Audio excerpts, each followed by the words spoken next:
नमस्कार। आज मैं आप सबके सामने एक बहुत ही गहरे और महत्वपूर्ण विषय पर अपने विचार प्रस्तुत करने जा रहा हूँ। यह विचार है, सुख हमारी देह को छूते हैं और दुख आत्मा को। हम सभी के जीवन में सुख और दुख आते हैं।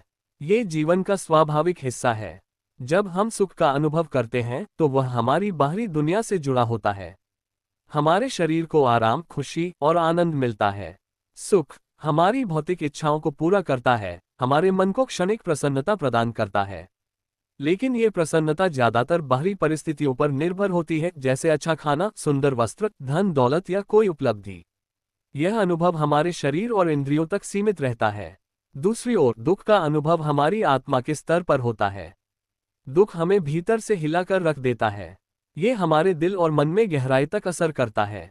दुख हमें सोचने पर मजबूर करता है कि हम कौन हैं, हम क्या चाहते हैं और इस जीवन का वास्तविक अर्थ क्या है। जब हम दुख में होते हैं तो हम अक्सर आत्मनिरीक्षण करने लगते हैं।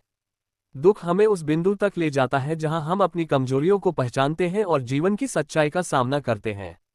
दुख आत्मा को स्पर्श करता है क्योंकि यह हमारे भीतर के अंधकार को उजागर करता है और हमें मजबूत बनने की प्रेरणा देता है।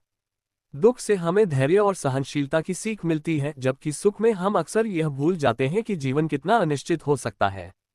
यही कारण है कि दुख आत्मा के स्तर पर गहराई से महसूस किया जाता है, जबकि सुख केवल देह और इंद्रियों को छूता है। हम यह नहीं कह सकते कि सुख या दुख बेहतर है, क्योंकि दोनों का हमारे जीवन में अपना अपना महत्व है। सुख हमें जीवन का आनंद लेने का अवसर देता है, जबकि दुख हमें जीवन की सच्चाई से परिचित कराता है और हमें मानसिक और भावनात्मक रूप से मजबूत बनाता है।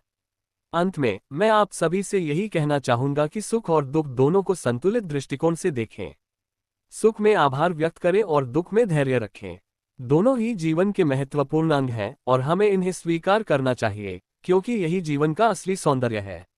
बात अच्छी लगी हो तो कृपया लाइक कर देना। Thank you so much. धन्यवाद।